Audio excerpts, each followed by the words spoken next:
Hi class. This is to go with Dr. Mike Christensen's lectures. For some reason, and I'm guessing it's because these have been covered in Chem 10, as well as his is also the middle chemistry. Boyle's Law, Charles' Law, and Avogadro's Law should have been covered in Chem 10. However, again, not everybody remembers this stuff. So he jumped right into combined gas laws, and hopefully you watch his lectures before you watch this one. This is to go with it. But so I have I'm covering briefly over these sections. He already did, and he already discussed this, but I'm a visual person, so I like to show what I had for this regarding atmospheric pressure. So to get the pressure of a gas is the force exerted by the gas divided by the area on which the force is exerted.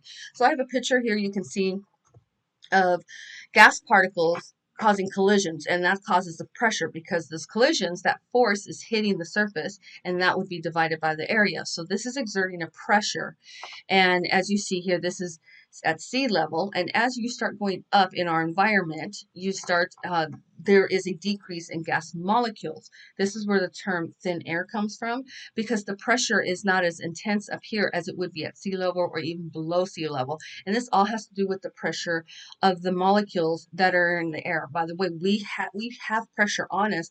We don't feel it because we're used to it.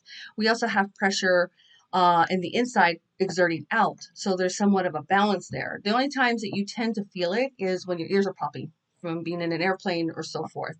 That's when you can detect the pressure. We become sensitive to it. This is a barometer, and when I was at Fullerton, they had a barometer. It didn't look exactly like this, but it served its purpose.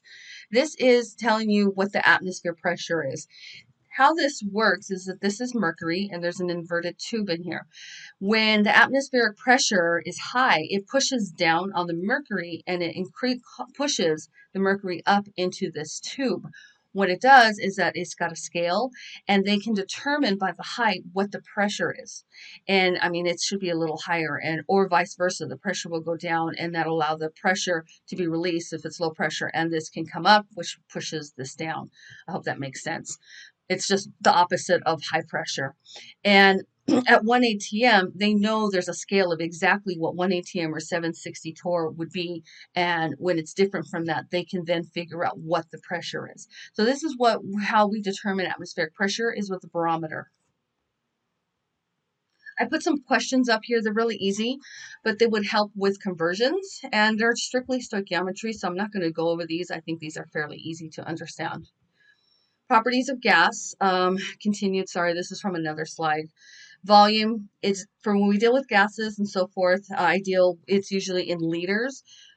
And so when you're doing like deal gas law, it should always be in liters. And then you can convert it from milliliters or before or after somewhat. But it should always be, if to make things easier, should be in liters. Temperature is always in Kelvin, so it would need to be out of Celsius. And Dr. Christensen actually explains why this is, but I can briefly tell you. If you have something at zero and you have to multiply, guess what happens to all the other variables? There's zero.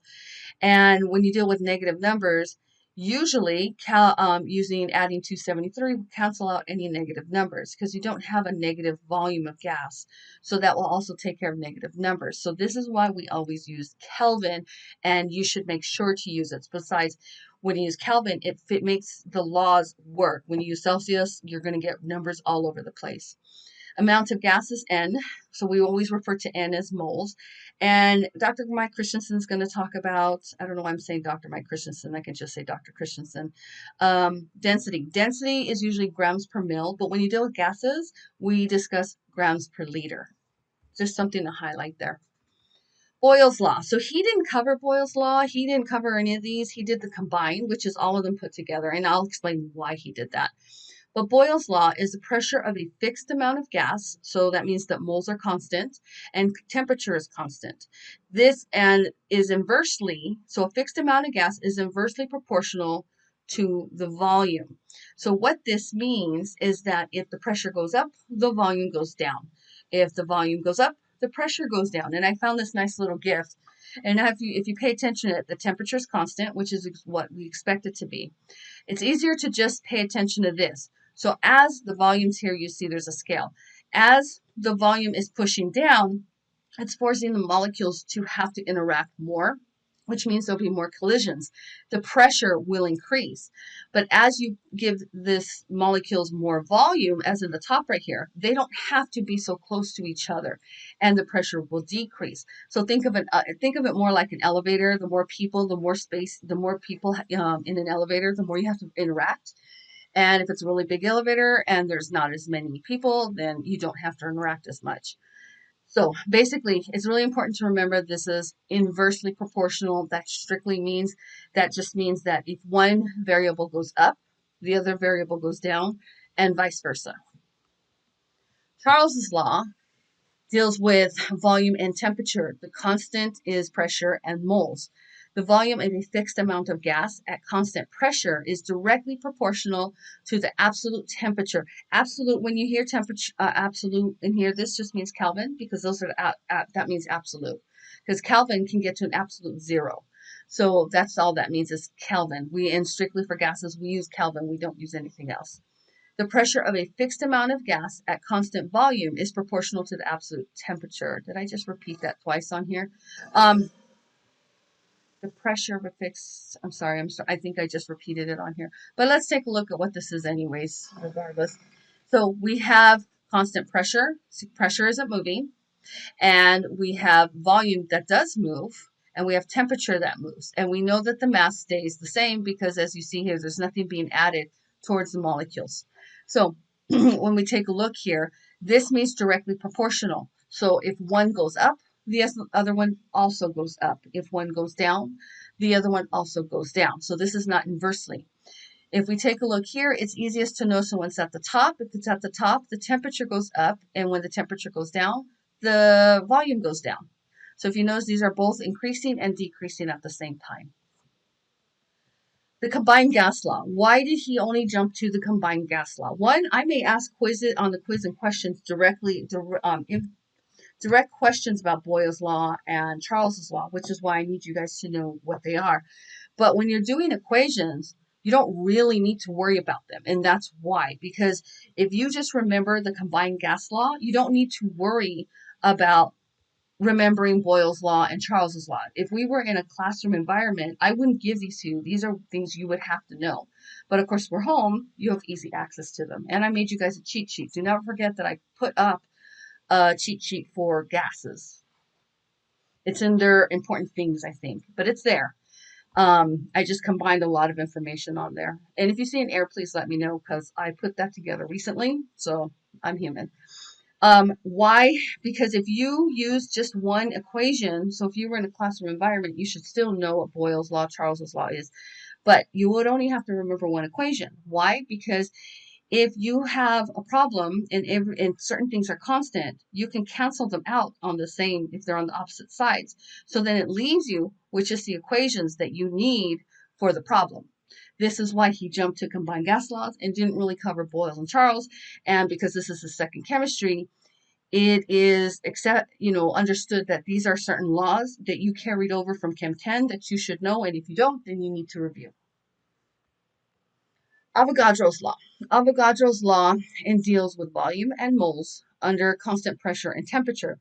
It states that the volume of any gas is proportional to the number of molecules of gas. In other words, if the amount of gas increases, then so does the volume. The volume and moles are proportional, So here's an example of 3 different gases. And they all have different molar masses, but under the same conditions, they all occupy the same volume. So this means that they all occupy the same volume and they all have 1 mole. So they all have the same number of molecules under the same conditions. And these are proportional. So if the volume increases, then that means the moles are increasing and vice versa. A good way to remember this is if you blow up a balloon, you are increasing the volume with the more air that you're blowing in. So the more gas molecules of air are increasing the pressure. No, not increasing the pressure. The pressure is staying constant, but in order for it to stay constant, the volume has to increase. I apologize if I'm talking fast. I get tongue-tied when I talk too fast. This is a slide I had from another class. I just wanted to go over it. Real gases obey gas laws at low pressure and high temperatures. You can read this. I also made a slide directly for the lab this week. Pay attention to that one. When I do slides for the labs, I cater exclusively to what LabFlow wants, and that's so sometimes they actually may be a little different than what regular lecture slides are, and that's only because LabFlow is really picky about certain things, and that's where I try to give you guys the answers, take the answers from those, and not from my lecture slides.